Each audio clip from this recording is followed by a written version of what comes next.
No way better to learn to know each other and respect each other than to hit each other. And I could barely walk, but I was on the field and I was ready to play. You may have your happiest moment at Lawrenceville, at the moment at which you've won the Crutch. It's a life-changing experience, and the Crutch game is incredible. Kids are just devastated when they have to give up the Crutch. Kids are elated when they win the Crutch. I would do it again every year if I could.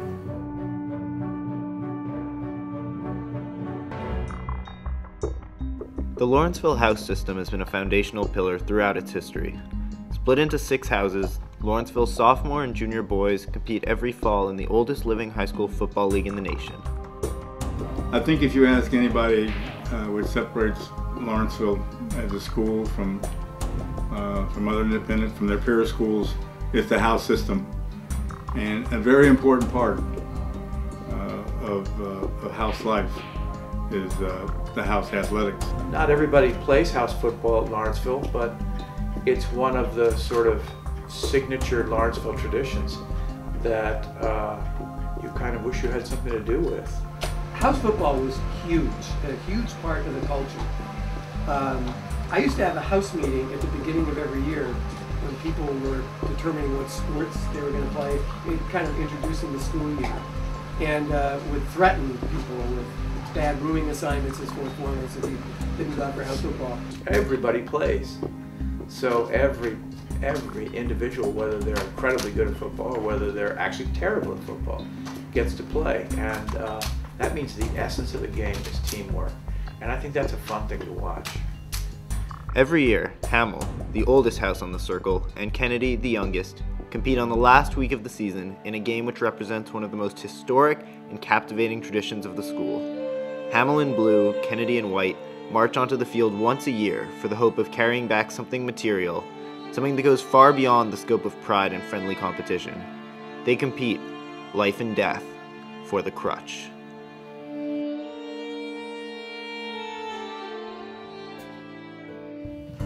Well, the Crutch is really just this old, early 20th century crutch.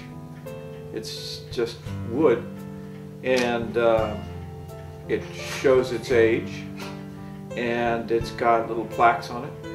And when I first noticed it, when I first saw it, I didn't think much of it at all. It was the reverence with which it was carried that sort of attracted my attention to it. And then to see the way these kids ran out to the field with this thing, and the way suddenly hundreds of people were looking at this piece of wood, I realized this wasn't just an average trophy. And it means a great deal to Kennedy, and it means a great deal to Hamill. It's part of our heritage. And it's an exciting game. It's you never know how the Crutch game is going to turn out. The origin of the Crutch game is somewhat clouded. In the fall of 1947, it is believed that a Kennedy coach taunted a Hamill player into tackling him during a practice, breaking the young coach's leg and putting him on crutches. Later that same season, when the two teams faced one another, the same Hamill player was tackled out of bounds and he fell into that coach, breaking his crutch, and the rest is history. Now, every year, students, faculty, and alumni pack the sidelines as the two houses fight over the same shattered crutch.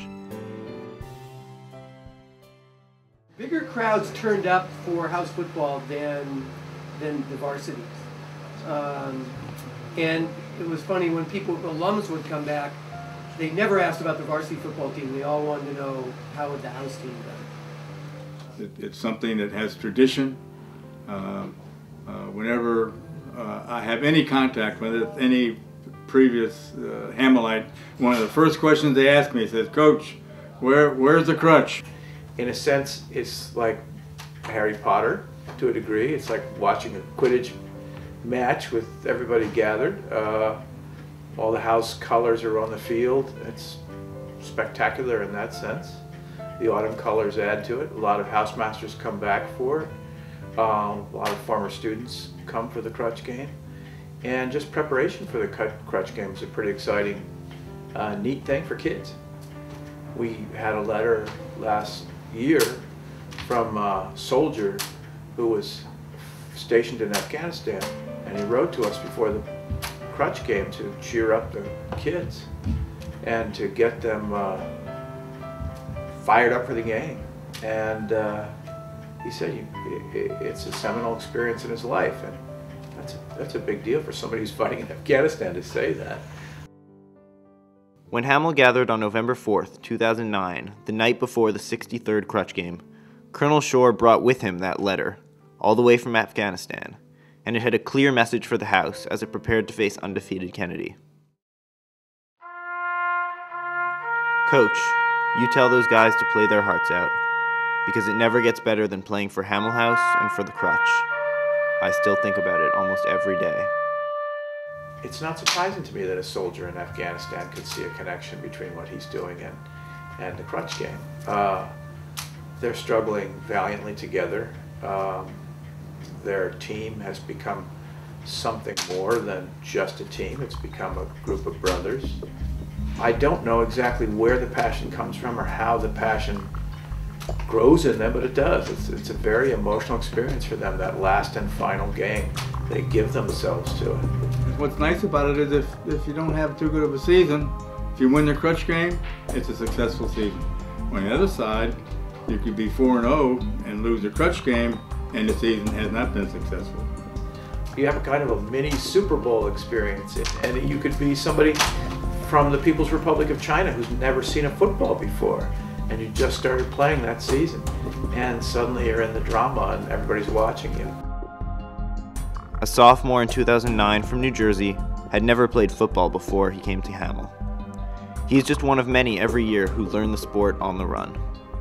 Coach Shield comes up to me and he says, "What's your name?" "Okay, Peter, you're going to be cornerback." So I'm like, okay, what's... And I actually had no idea what a cornerback was. But then, as the season went on, I started playing a little bit, maybe learned a thing or two from our captains. One of those captains was Peter Warden, who few would contest lacked the heart or talent necessary to be a house football star. In 2009, following a tough Crutch game loss his sophomore year, Peter was injured in a scrimmage mere days before that Crutch. The house knew how much playing in the Crutch meant to him, and how much it would hurt the team if he couldn't suit up. I remember that the night before the Crutch game, Peter Warden comes in, we have a whole team meeting, and he's crying. He's saying, "You guys got to go out there and play. There's a 90% chance that I'm not playing." And I could just feel the emotion in his speech, and it just made me really want to go out there and win. Then the next day comes on, and this is where it really gets amazing here. We're on the field warming up, then all of a sudden, I don't even remember who it was, but someone points behind us, and all of a sudden I see Peter like running down the field in this full uniform outfit, pads on, comes to coach, talks to him for a second. Everybody comes to him and he's like, "Guys, I'm playing. We're winning this thing." He got cleared. He did what he had to. He got cleared and he played that game. And he played incredibly. Gus also knows the pain that can be attributed to football, both physical and psychological. As one of the only sophomores on the team with prior football experience in 2009, Gus felt a responsibility to lead the way. But an early injury derailed his hopes of leading by example. In the play day, I injured my knee. I dislocated it. And the doctor said that it would probably be about a 6-month recovery, so I had no chance of playing the rest of the season, and I would be hurt for next season also.